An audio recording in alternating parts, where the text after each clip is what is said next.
প্রিয় শিক্ষার্থী বন্ধুরা আসসালামু আলাইকুম। কমার্স ক্লাসরুমে স্বাগত জানাচ্ছি। আমি সোহেল রানা। আজ আমি আবারও আপনাদের সামনে হাজির হয়েছি নতুন একটি ভিডিও নিয়ে। আমার আজকের ভিডিওর বিষয় হলো প্রিন্সিপালস অফ অ্যাকাউন্টিং এই সাবজেক্ট থেকে। আর আজ আমি আপনাদেরকে শেখাবো কিভাবে জার্নাল এন্ট্রিজ করতে হয়। আর যে পদ্ধতিতে আমি আপনাদেরকে জার্নাল শেখাবো সেটি হলো অ্যাকাউন্টিং ইকুয়েশন পদ্ধতি। তার মানে ইকুয়েশন পদ্ধতিতে সমীকরণ পদ্ধতিতে আমরা জার্নাল শিখব। তো সমীকরণটি আমরা আগে লিখি। দেখেন, সমীকরণ আমরা সবাই জানি এ সমান এল প্লাস ওই। এখানে এ সমান অ্যাসেট, এল এ লাইবিলিটিস, আর ওই কে আমরা ভাঙলে আবার চারটি উপাদান পাই, C plus I minus E minus D. যেখানে দেখেন এতে এ সমান অ্যাসেট, এল সমান সমান লায়াবিলিটিস, আর দেখেন ওইতে অনার্স ইকুইটি। যদিও আমরা ওই এখানে আনবো না, কারণ ওই ভেঙে আমরা চারটি উপাদান লিখেছি, ওই চারটি নিয়ে আসবো এখানে। সেখানে হলো সি ক্যাপিটাল, আই সমান ইনকাম, ই এক্সপেন্স, আর ডি ড্রয়িং। আমাদের এই মোট 6টি উপাদান আসে। আমরা সমীকরণ ভাঙলে সমীকরণের মোট উপাদান এই 6টি। এখান থেকে আমাদের জাবেদা করতে হবে কিভাবে দেখেন। তার আগে আমাদের আরেকটি জিনিস মনে রাখতে হবে যে এ, ই আর ডি ইনক্রিজ হলে অর্থাৎ বৃদ্ধি পেলে ডেবিট, আর ডিক্রিজ হলে ক্রেডিট। আর দেখেন এল, সি, আই এই তিনটি উপাদান ইনক্রিজ হলে ক্রেডিট, আর ডিক্রিজ হলে ডেবিট। তার মানে আমাদের এই যে সমীকরণ পদ্ধতিতে যদি আমরা জাবেদা করি, তাহলে আমাদের প্রথম জানতে হবে সমীকরণের মোট উপাদান 6টি। আর এই 6টির মধ্য থেকে এ, ই আর ডি অর্থাৎ অ্যাসেট, এক্সপেন্স আর ড্রয়িং এই তিনটি উপাদান যদি বৃদ্ধি পায় তাহলে ডেবিট, আর এল, সি, আই যদি বৃদ্ধি পায় তাহলে ক্রেডিট, এ, ই, ডি যদি ডিক্রিজ হয় অর্থাৎ হ্রাস পায় তাহলে ক্রেডিট, আর যদি ডিক্রিজ হয় তাহলে ডেবিট। তো এখন এই উপাদানের কাজটা কি? এই উপাদানের কাজ হলো, সাধারণত আমরা যখন জাবেদা করি লেনদেন থেকে, তাহলে আমাদের ট্রানজ্যাকশন যেটা, সেই ট্রানজ্যাকশন আগে দেখতে হবে যে এই ট্রানজ্যাকশনের মধ্যে পক্ষ কি কি আছে, অর্থাৎ হিসাব খাত কি আছে।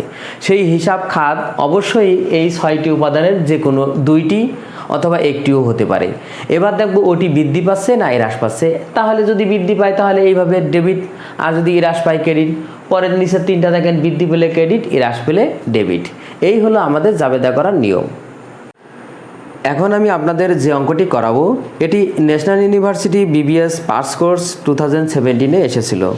তো চলুন আগে অঙ্কটি পড়ে আসি। The following transaction are obtain from the book of mister Sagar. নিচেই দেখেন বলা হয়েছে গিভ দ্য জার্নাল এন্ট্রিজ। তারপরে নিচেই কিছু ট্রানজ্যাকশন আছে, এই ট্রানজ্যাকশনগুলো থেকে আমাদের জার্নাল করতে বলা হয়েছে। তো প্রথম লেনদেনটি পড়ে আসি। 2016 ডিসেম্বর 1, হি ইনভেস্টেড ক্যাশ টাকা 3 লাখ অ্যান্ড ইকুইপমেন্ট টাকা 1 লাখ ইন্টু দ্য বিজনেস। বলা হয়েছে যে মিস্টার সাগর তিনি যে ব্যবসা শুরু করেছেন, তিনি ব্যবসায়ে 3 লক্ষ টাকা নগদ এবং 1 লক্ষ টাকার ইকুইপমেন্ট বিনিয়োগ করেছেন। তার মানে 3 লক্ষ টাকা নগদ এবং 1 লক্ষ টাকার ইকুইপমেন্ট নিয়ে ব্যবসা শুরু করা হলো। তো আমি আগেই আপনাদেরকে বলেছি যে জাবেদা করতে হলে আগে আমাদের লেনদেন থেকে পক্ষ বের করতে হবে। ঠিক এইভাবে যে কী নিয়ে ব্যবসা শুরু করা হলো, ক্যাশ নিয়ে। আর কী নিয়ে ব্যবসা শুরু করা হলো, ইকুইপমেন্ট নিয়ে। তাহলে দেখেন দুটি জিনিসই মালিক নিয়ে আসছে, একটা হলো ক্যাশ আর একটা ইকুইপমেন্ট। তাহলে ক্যাশ আর ইকুইপমেন্ট একটি দুটি পক্ষ। আর যেহেতু ক্যাশ আর ইকুইপমেন্ট মালিক নিয়ে আসলো, মনে রাখবেন মালিক যাই নিয়ে আসে কারবারে সেটা ক্যাপিটাল। তাহলে আরেকটি পক্ষ কি, ক্যাপিটাল। এখানে যদি আমরা আলাদা আলাদা হিসাব করে বা আলাদা আলাদা চিন্তা করে জাবেদা করি, ক্যাশের জন্য একটা, ইকুইপমেন্টের জন্য একটা, তাও হবে। তবে আমরা এখানে একসাথেই করব। তাহলে মালিক কি কি নিয়ে আসলো, ক্যাশ আর ইকুইপমেন্ট। আর এবার দেখতে হবে যে ক্যাশ আর এই ইকুইপমেন্ট ওই সমীকরণের যে উপাদান আমি লিখেছিলাম একটু আগে, সেই উপাদানের কোন উপাদানের অন্তর্ভুক্ত। দেখেন cash asset, equipment to asset. এবার যখন মালিক এই ক্যাশ আর ইকুইপমেন্ট নিয়ে ব্যবসা শুরু করছে তখন তার কারবারে এই ক্যাশ এবং ইকুইপমেন্ট দুইটাই কি বৃদ্ধি পাচ্ছে। তো আমরা জানি অ্যাসেট যদি বৃদ্ধি পায় তাহলে ডেবিট, তার মানে ক্যাশ ডেবিট আর ইকুইপমেন্ট ডেবিট। তাহলে আমরা এখানে লিখি 2016 ডিসেম্বর 1 ক্যাশ আর ইকুইপমেন্ট। ক্যাশ অ্যাসেট বৃদ্ধি পাচ্ছে ডেবিট, ইকুইপমেন্ট অ্যাসেট বৃদ্ধি পাচ্ছে ডেবিট, আর এই দুইটা মিলে এই দুইটা সম্পদই মালিক নিয়ে আসছে। তাহলে মালিক যেটা কারবারে নিয়ে আসবে সেটার নাম কি ক্যাপিটাল। তাহলে এই দুইটা মিলে আমাদের এখানে আরেকটি পক্ষ কি ক্যাপিটাল। তো ক্যাপিটাল দেখেন আমাদের এখানে ক্যাশ 3 লাখ, ইকুইপমেন্ট আমাদের 1 লাখ, ইকুইপমেন্ট ডেবিট 1 লাখ,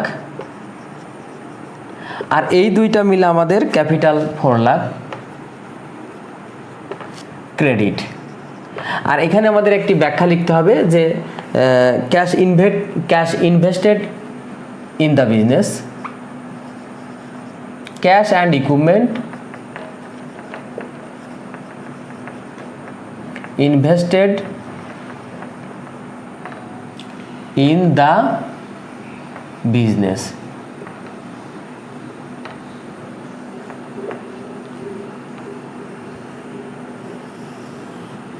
এরপর দেখেন ডিসেম্বর 8 কি বলা হয়েছে দেখেন, purchase office supplies for cash টাকা 25,000।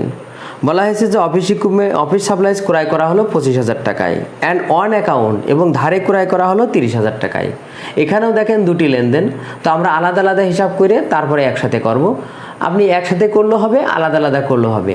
আমরা যেটা করব সেটি হলো আলাদা আলাদা হিসাব করে এরপর একসাথে করব। দেখেন পারচেজ অফিস সাপ্লাইজ, তার মানে অফিস সাপ্লাইজ ক্রয় করা হলো।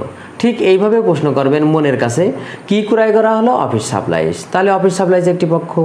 কিসের মাধ্যমে ক্রয় করা হলো? ক্যাশে। তাহলে ক্যাশ একটি পক্ষ।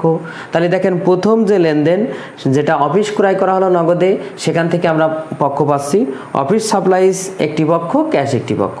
তার মানে অফিস সাপ্লাইজ এখানে সম্পদ বৃদ্ধি পাচ্ছে ডেবিট, ক্যাশ এখানে আমাদের সম্পদ হ্রাস পাচ্ছে ক্রেডিট। আর আরেকটি পক্ষ দেখেন যে অফিস সাপ্লাইজ ক্রয় করা হয়েছিল অন অ্যাকাউন্ট, মানে ধারে। তার মানে যার কাছ থেকে ক্রয় করলাম সে আমার কাছ টাকা পাবে, আর যারা আমার কাছ টাকা পাবে তাদেরকে কি বলা হয়? অ্যাকাউন্টস পেবল বলা হয়। তাহলে এখান থেকেও আমরা দুটি পক্ষ পাচ্ছি, একটি হলো কি ক্রয় করা হলো? Office supplies. কিসের মাধ্যমে ক্রয় করা হলো? ধারে। তার মানে অফিস সাপ্লাইজ একটি পক্ষ, আর ধার মানে অ্যাকাউন্টস পেবল একটি পক্ষ। তো এখানেও দেখেন অ্যাসেট, অফিস সাপ্লাইজ অ্যাসেট বৃদ্ধি পাচ্ছে ডেবিট, আর আমার আরেকটি যে পক্ষ অ্যাকাউন্টস পেবল, যার কাছ থেকে আমি ক্রয় করলাম সে আমার কাছ টাকা পাবে, আর যারা আমাদের কাছ টাকা পাবে তাদেরকে কি বলা হয়? পাওনাদার বা পদেই, মানে অ্যাকাউন্টস পেবল। সেটা আমার দায় বৃদ্ধি পাচ্ছে ক্রেডিট হবে। তাহলে আমরা একত্রে যদি জাবেদা করি তাহলে দুইটা মিলে আমাদের office supplies debit, office supplies debit, ক্যাশে ক্রয় করছি, ক্যাশ ক্রেডিট, অ্যাসেট হ্রাস পাচ্ছে, আর আমাদের অ্যাকাউন্টস পেবল বৃদ্ধি পাচ্ছে। অ্যাকাউন্টস পেবল দায় বৃদ্ধি পেলে ক্রেডিট। তাহলে দেখেন এখানে আমাদের অফিস সাপ্লাইজ দুইটা মিলে 55,000, 25,000 আর 30,000। আর দেখেন ক্যাশে ক্রয় করছি 25,000, 25,000, আর ধারে ক্রয় করছি আমরা 30,000। আমরা এখানে ব্যাখ্যায় লাগবো to purchase office supplies on cash and on account. আপনি এখানে প্রশ্নে যেটা লেখা রয়েছে সেটা লিখলেও হবে, আমি আর ব্যাখ্যা লিখছি না, আপনারা এটা বই থেকে শিখে নিয়েন। ব্যাখ্যা বলতে সাধারণত প্রশ্নে যেটা থাকে সেটা লিখলেও হবে, আর আপনি ওখান থেকে ছোট করে সুন্দর ভাষায় লিখলেও হবে। এরপর দেখেন বলা হয়েছে রিসিভড ক্যাশ পাওয়া গেল টাকা 1,50,000 প্রোভাইডিং সার্ভিস, মানে সেবা প্রদান করে 1,50,000 টাকা পাওয়া গেল। তাহলে কি করা হলো? সেবা প্রদান করা হলো, তার মানে সার্ভিস রেভিনিউ একটি পক্ষ। কিসের মাধ্যমে সার্ভিস প্রদান করা হলো? ক্যাশের মাধ্যমে। তাহলে ক্যাশ আরেকটি পক্ষ। এখানে দেখেন দুটি পক্ষ পেয়ে গেছি, একটি হলো ক্যাশ আর একটি হলো কি? Service revenue. এবার দেখেন ক্যাশ আমাদের অ্যাসেট, আর এই লেনদেনের ফলে আমার এই ক্যাশ অ্যাসেট বৃদ্ধি পাচ্ছে ডেবিট, আর সার্ভিস রেভিনিউ আমার আয় বৃদ্ধি পাচ্ছে ক্রেডিট। তাহলে আমরা এখানে লিখি ক্যাশ অ্যাসেট বৃদ্ধি পাচ্ছে ডেবিট, আর সার্ভিস রেভিনিউ আয় বৃদ্ধি পাচ্ছে, আয় বৃদ্ধি পেলে আমাদের ক্রেডিট। টাকা হবে 1,50,000, 1,50,000।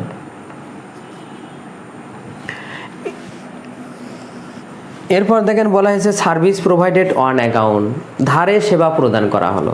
কি প্রদান করা হলো? সেবা। তাহলে সেবা আয় অর্থাৎ সার্ভিস রেভিনিউ একটি পক্ষ। কিসের মাধ্যমে সেবাটি প্রদান করা হলো? ধারে, মানে বাকিতে। তার মানে হলো আমি যাকে সেবা প্রদান করলাম সে আমার কাছে টাকা পাবে। আর আমরা যদি সেবার বিনিময়ে হোক বা পণ্য বিক্রয়ের মাধ্যমে হোক, যার কাছে আমরা টাকা পাবো সে আমার অ্যাকাউন্ট রিসিভেবল। তাহলে আরেকটি পক্ষ আমরা পেয়ে যাচ্ছি এখানে অ্যাকাউন্ট রিসিভেবল। তাহলে দুটি পক্ষ, একটি হলো অ্যাকাউন্ট রিসিভেবল, আরেকটি কি? Service revenue.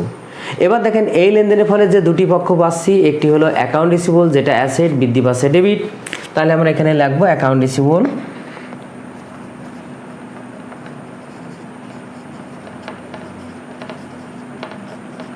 Account receivable asset বৃদ্ধি পাচ্ছে ডেবিট, আর সার্ভিস রেভিনিউ আমার এখানে আয় বৃদ্ধি পাচ্ছে ক্রেডিট। টাকা হবে 50,000।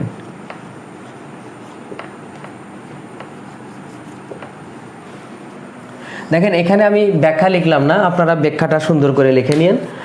যেমন এখানে যে ধারে সেবা প্রদান করা হয়েছিল, আপনি এখানে লিখতে পারেন two record service provided on account. যেমন এখানে ক্যাশ নগদে সেবা প্রদান করা হয়েছিল, এখানে আপনি লিখতে পারেন two record service provided on cash. তো ছাত্রছাত্রী বন্ধুরা, আজ এই পর্যন্তই। আমার ভিডিওটি কেমন হলো অবশ্যই কমেন্ট করে জানাবেন। যদি ভিডিওটি ভালো লেগে থাকে অবশ্যই ভিডিওতে একটি লাইক দেবেন। এছাড়াও অন্যান্য বন্ধুদের দেখার সুযোগ করার জন্য অবশ্যই ভিডিওটি শেয়ার করবেন। ধন্যবাদ। আল্লাহ হাফেজ।